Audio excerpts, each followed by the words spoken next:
ഷക്കി,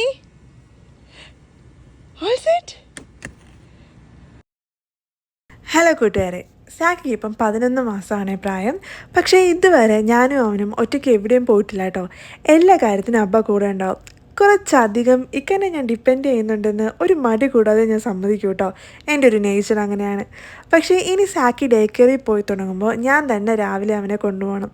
അപ്പോൾ അതൊക്കെ ഒന്ന് മാനേജ് ചെയ്യാനും എങ്ങനെയുണ്ടെന്ന് നോക്കാനുമായിട്ടുള്ള ഒരു ട്രയൽ റണ്ണാണ് ഇത്. അപ്പോൾ നമുക്കിന്ന് പബ്ലിക് ട്രാൻസ്പോർട്ട് യൂസ് ചെയ്യാം കേട്ടോ. 1 വർഷത്തോളമായി ഞാൻ ബസ്സിൽ കയറിയിട്ട്. മറ്റേണിറ്റി ലീവ് എടുക്കുന്നതിന് മുന്നേ സ്ഥിരം ബസ്സിലായിരുന്നു യാത്ര. സത്യം പറഞ്ഞാലേ ബസ് ഏത് സൈഡിൽ നിന്നാണ് വരുന്നതെന്ന് വരെ ഞാൻ മറന്നുപോയായിരുന്നു കേട്ടോ. കുറേ നേരം ഞാൻ ഓപ്പോസിറ്റ് സൈഡ് നോക്കി നിന്നു. പിന്നെ കുറച്ച് കഴിഞ്ഞപ്പോഴാണ് കറക്റ്റ് സൈഡ് ഏതാന്ന് വരെ എനിക്ക് കത്തിയത്. ഇപ്പോൾ ബസ് യൂസ് ചെയ്യുന്നില്ലാത്തതുകൊണ്ട് പാസ് ഒന്നും കയ്യിലില്ല. അതുകൊണ്ട് കുറച്ച് കോയിൻസ് എടുത്തിട്ടുണ്ട് കേട്ടോ. 12:20 വരേണ്ട ബസ് 12:35 ആയപ്പോഴാണ് വരുന്നത്. നല്ല വെയിലുള്ള ദിവസമായിരുന്നു കേട്ടോ. അതുകൊണ്ട് ഞാൻ ഇടയ്ക്കിടയ്ക്ക് സാക്കിനെ ക്രോസ് ചെക്ക് ചെയ്യുന്നുണ്ടായിരുന്നേ, അവൻ ഓക്കെ ആണോ എന്ന്. അവൻ ആക്ച്വലി നല്ല ഹാപ്പി ആയിട്ടിരിക്കുമായിരുന്നു കേട്ടോ. ഈ ഇലകളുടെയൊക്കെ കളറ് മാറുന്ന കാണുമ്പോൾ ഒരു ചെറിയ വിഷമമുണ്ട് കേട്ടോ. സമ്മർ ഇങ്ങ് തീരുവാണല്ലോ എന്നുള്ളൊരു വിഷമം. ഇനി പെട്ടെന്ന് ഫോളും, പിന്നെ അങ്ങോട്ട് വിൻ്ററും. ദാണ്ട വരുന്നു ലേറ്റ് കമർ. ബസ്സിലെ സ്ട്രോളർ കൊണ്ട് യാത്ര ചെയ്യുന്നത് അത്ര ഈസി ആയിട്ടുള്ള പരിപാടിയല്ല കേട്ടോ. അതുകൊണ്ട് തന്നെ എനിക്ക് ഒരുപാട് വീഡിയോസ് എടുക്കാൻ പറ്റിയില്ല. കാരണം അവനെ നമ്മൾ സേഫായിട്ട് ഹാൻഡിൽ ചെയ്യണമല്ലോ. സ്ട്രോളർ ഉരുണ്ട് പോകാണ്ട് നോക്കുകയും വേണം. പക്ഷേ ആൾ ഹാപ്പി ആയിട്ട് അവിടെ ഇരിപ്പുണ്ടായിരുന്നു കേട്ടോ. ബഹളമൊക്കെ വെച്ച് ആളുകളോടൊക്കെ എന്തൊക്കെയോ സംസാരിക്കുന്നൊക്കെ ഉണ്ടായിരുന്നു. ബസ്സിൽ നിന്ന് ഇറങ്ങാനും ഞാൻ കുറച്ച് കഷ്ടപ്പെട്ടു കേട്ടോ. പിന്നെ എങ്ങനെയോ ഇറങ്ങി റോഡ് ക്രോസ് ചെയ്ത് മുകളിലേക്ക് നേരെ വെച്ച് പിടിച്ചു. നല്ല ചൂടായിരുന്നു പുറത്ത്. ഈ ട്രിപ്പ് ഞങ്ങൾ ഇന്നലെ രാത്രിയിലെ പ്ലാൻ ചെയ്തതായിരുന്നു കേട്ടോ. ഇന്നലെ രാത്രി തന്നെ ഞാൻ ഇക്കാനോട് പറഞ്ഞിട്ടുണ്ടായിരുന്നു ഞങ്ങൾ രണ്ടുപേരും ഇന്ന് മോളിൽ പോകുമെന്നുള്ളത്. പക്ഷേ എന്തുകൊണ്ടോ ഇക്ക ഇന്ന് ഫോൺ എടുത്തുകൊണ്ട് പോയില്ല. അത് മറന്നുപോയി. ഞാൻ പലരെയും കോൺടാക്ട് ചെയ്ത് നോക്കിയിട്ടും ഒന്നും നടന്നില്ല. ലാസ്റ്റ് വർക്ക് പ്ലേസിൽ നിന്ന് എന്നെ ഇങ്ങോട്ട് വിളിച്ചു. അപ്പോൾ ഞാൻ പറഞ്ഞു ഞാൻ ജോർജ് മോളിൽ പോവുകയാണെന്നുള്ളത്. അതുകൊണ്ട് ആൾ തിരിച്ചു വരുമ്പോഴേക്കും ഞങ്ങളെ വന്ന് കണ്ടുപിടിക്കുകയും വേണം കേട്ടോ. പിന്നെ ഇന്നലെ തന്നെ തീരുമാനം എടുത്തതുകൊണ്ട് അതെങ്ങനെയെങ്കിലും നടത്തണമെന്നായിരുന്നു എനിക്ക്. മോളിലെത്തിയ ഉടനെ ഞാൻ നഴ്സിംഗ് റൂമിലോട്ടാണ് പോയത്. സാക്കിക്കൊന്ന് പാല് കൊടുക്കാനും പിന്നെ അവന് കുറച്ച് ബ്ലൂബെറി ഒക്കെ കൊടുത്തൊന്ന് സെറ്റാക്കി. ഇന്നത്തെ ഈ ട്രിപ്പിന് 2 ഉദ്ദേശങ്ങളാണ് കേട്ടോ ഉള്ളത്. അതിൽ ആദ്യത്തേത് എൻ്റെ പഴയ കൊളീഗ്സിനെ സാക്കിയുടെ ബർത്ത്ഡേ ഇൻവൈറ്റ് ചെയ്യലാണ് കേട്ടോ. ഞാൻ ഇവിടെയായിരുന്നു നേരത്തെ വർക്ക് ചെയ്തുകൊണ്ടിരുന്നത്. അപ്പോൾ എല്ലാവരെയൊക്കെ കണ്ട് കുറച്ച് നേരം അവരോടൊക്കെ സംസാരിച്ചിരുന്നു. അവർ സാക്കിനെ കുറച്ച് നേരം കളിപ്പിക്കുകയൊക്കെ ചെയ്തിട്ടോ. സത്യം പറഞ്ഞാലേ ഞാൻ നല്ല ടയേർഡായി കേട്ടോ. പിന്നെ 1-2 കടയിലും കൂടെയൊക്കെ കയറി. അത് കഴിഞ്ഞ് ഞാൻ പതുക്കെ അങ്ങ് ഫുഡ് കോർട്ടിന് അങ്ങോട്ട് നടന്നു. ഇനി ബാക്കി കാര്യങ്ങളൊക്കെ പതുക്കെ അബ്ബ വന്നിട്ട് ചെയ്യാമെന്ന് വിചാരിച്ചു. അതിൻ്റെ ഇടയിൽ കൂടെ സാക്കി നല്ല ടയേർഡായിരുന്നു കേട്ടോ. അവന് നന്നായിട്ട് ഉറക്കമൊക്കെ വരുന്നുണ്ടായിരുന്നു. അബ്ബാക്ക് വന്ന് ഞങ്ങളെ കണ്ടുപിടിക്കണമല്ലോ. പൊതുവേ അബ്ബ കാറ് പാർക്ക് ചെയ്യുന്നത് ഈ എൻട്രൻസിൻ്റെ അടുത്താണ്. അപ്പോൾ ഞാൻ അവിടെ തന്നെ ഇരിക്കാമെന്ന് വിചാരിച്ചു. അപ്പോൾ എസ്കലേറ്റർ ഇറങ്ങി വരുമ്പോഴേക്കും ഞങ്ങളെ കാണാമല്ലോ. അബ്ബ ഇനിയിപ്പോൾ തപ്പി നടക്കേണ്ട കാര്യമില്ല. സാക്കിക്ക് ഉറങ്ങേണ്ട സമയമായിരുന്നേ. അപ്പോൾ അവൻ പതുക്കെ നൈസായിട്ട് ഉറങ്ങി. അവനെ നമുക്കൊന്ന് പുതപ്പിച്ചൊക്കെ കൊടുക്കാം കേട്ടോ. അബ്ബ കറക്റ്റ് ജോലി കഴിഞ്ഞ് ഇറങ്ങിയപ്പോഴേ എന്നെ വിളിച്ചു കേട്ടോ. അപ്പോൾ ഞാൻ പറഞ്ഞു ഞങ്ങൾ ജോർജ് മോളിലാണെന്ന്. പക്ഷേ ഞാൻ എന്നെ കണ്ടുപിടിക്കാൻ പറഞ്ഞു. ഞാൻ എവിടെ ഇരിക്കുന്നതെന്ന് പറഞ്ഞില്ല. നമ്മുടെ പ്രതീക്ഷകളൊക്കെ തെറ്റിച്ച് ഈ എൻട്രൻസിൽ കൂടെ അല്ലാണ്ട് അപ്പുറത്തെ എൻട്രൻസിൽ കൂടെ നടന്നു വരുന്നതേ അബ്ബ.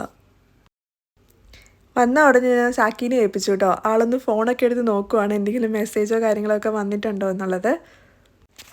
ഇനി രണ്ടാമത്തെ ഉദ്ദേശം എന്താണെന്ന് പറയാം കേട്ടോ.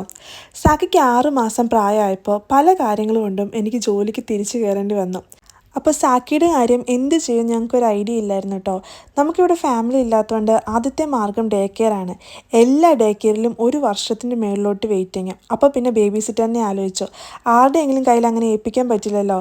അങ്ങനെ നമുക്ക് അറിയാവുന്ന ഒരു കുട്ടീനെ കിട്ടി. അവൾ ഇക്കാടെ ഫ്രണ്ടിൻ്റെ സിസ്റ്ററുമാണ്, ഐഷ. ഫസ്റ്റ് ഡേ അവൾ സാക്കിനെ കാണാൻ വന്നത് എനിക്ക് നല്ല ഓർമ്മയുണ്ട്. ഒരു കുഴപ്പമില്ലാതെ സാക്കി അവളുടെ അടുത്ത് ചാടിപ്പോയി. ബ്രസ്റ്റ് ഫീഡ് മാത്രം ചെയ്തിരുന്ന സാക്കി ബോട്ടിലിൽ കുടിക്കാൻ തന്നെ പഠിപ്പിച്ചത് ഐഷയാണ്. കുറച്ച് നാൾ കഴിഞ്ഞപ്പോൾ ഐഷയ്ക്ക് പറ്റാത്ത ദിവസങ്ങളിൽ നന്ദന വന്നു. നന്ദനയുടെ അടുത്തും സാക്കി കൂട്ടായി. അപ്പം ഞാനും ഇക്കാര്യം ജോലിക്ക് പോകുന്ന ദിവസങ്ങളിൽ സാക്കിനെ നോക്കിയത് ഇവരാണ്. ഇവരിപ്പോൾ ഞങ്ങൾക്ക് ഫാമിലിയാണ് കേട്ടോ. സാക്കി ഡേ കെയറിൽ പോകുന്നതിന് മുന്നേ 2 പേർക്കും ഒന്ന് ട്രീറ്റ് ചെയ്യണമെന്ന് ഞാൻ ഓർത്തിരുന്നു. ഒരു ചെറിയ ഗിഫ്റ്റ് കൊടുക്കണമെന്നും. അപ്പം അതാണ് രണ്ടാമത്തെ ഉദ്ദേശം. കല്യാൺ സിൽക്സ് ആയിരുന്നു ഗിഫ്റ്റ് വച്ചത്. അതാണ് കേട്ടോ ഇപ്പോഴത്തെ ഞങ്ങളുടെ ഇടയിലെ കോൺവെർസേഷൻ. സത്യം പറഞ്ഞാലേ ഇപ്പം മുതൽ എനിക്ക് സാക്കിനെ ഹാൻഡിൽ ചെയ്യാൻ കുറച്ച് ഈസിയാണ് കേട്ടോ. അവർ സാക്കിനെ പൊന്നു പോലെ നോക്കുന്നുണ്ടായിരുന്നു. അവരുടെ കൂടെ സാക്കി ഇരിക്കുന്ന കാണുമ്പോൾ നിങ്ങൾക്ക് മനസ്സിലാവും അവൻ ഇവരെ എത്ര ഇഷ്ടമാണെന്ന്. സത്യം പറഞ്ഞാൽ ഞങ്ങൾ രണ്ടുപേരും കഴിഞ്ഞാൽ അവൻ്റെ ഒരു കംഫർട്ട് സോണാണ് കേട്ടോ സാക്കിൻ്റെ ഐഷ ഇത്തയും നന്ദന ചേച്ചിയും. ഇനി വെക്കേഷൻ കഴിഞ്ഞ് ജോലിക്ക് തിരിച്ചു കയറുമ്പോൾ ഞങ്ങളും തിരക്കാവും, അവരുടെ കാര്യങ്ങളായിട്ട് അവരും തിരക്കാവും. അപ്പോൾ സാക്കിൻ്റെ ഫസ്റ്റ് ടീച്ചേഴ്സിനെ ഒന്ന് കാണാമല്ലോ എന്ന് പെട്ടെന്ന് ഓർത്തു. Aishita and Nandana Chechi, thank you for taking care of me and sorry for being cranky at times. I know I bursted your head sometimes. Thank you for being patient throughout. You are my first teacher. Love from your Saki. അതായിരുന്നു കേട്ടോ ആ കാർഡിൽ എഴുതിയിരുന്നത്. അതെ, ചില സമയത്ത് ഞാൻ ശരിക്കും മടുക്കും കേട്ടോ ഇവൻ്റെ തുരുപ്പ് കൊണ്ട്, എസ്പെഷ്യലി ഫുഡ് കൊടുക്കുന്ന സമയത്ത്. അപ്പോൾ ഞാൻ ഐഷനെയും നന്ദനെയും ഓർക്കും, പാവം പിള്ളേർ എന്ത് ചെയ്യും ഇവനെ കൊണ്ടെന്ന്. എത്ര നന്ദി പറഞ്ഞാലും എന്ത് ചെയ്താലും മതിയാവില്ല എനിക്ക്. ഒരു ഉമ്മ എന്ന നിലയിൽ എനിക്ക് ഇവനെ ഇട്ടിട്ട് ജോലിക്ക് പോയതിൽ നല്ല കുറ്റബോധം ഉണ്ടായിരുന്നു. സാഹചര്യം കൊണ്ട് മാത്രം പോയതാണ് കേട്ടോ. പക്ഷേ സുരക്ഷിതമായ കൈകളിലാണ് ഏൽപ്പിച്ചതെന്ന് ഓർക്കുമ്പം ഒരു ചെറിയ സമാധാനം. എനിക്ക് സാക്കിയെ അവരുടെ കൂടെ കളിക്കുന്ന കണ്ടപ്പോൾ കണ്ണ് നിറയുന്നുണ്ടായിരുന്നു. അവൻ നല്ല ഹാപ്പി ആയിരുന്നു അവരുടെ കൂടെ. എടുത്ത ഡിസിഷൻ ശരിയാണല്ലോ എന്നുള്ള സമാധാനവും. കുറേ നേരം ഞങ്ങൾ ഒരുമിച്ച് സ്പെൻഡ് ചെയ്തു കേട്ടോ. ഐഷയുടെ ഒരു ഫ്രണ്ടും കൂടെ ഉണ്ടായിരുന്നു, അബി. അവനാണ് കേട്ടോ കുറച്ച് വീഡിയോസൊക്കെ എടുത്തത്.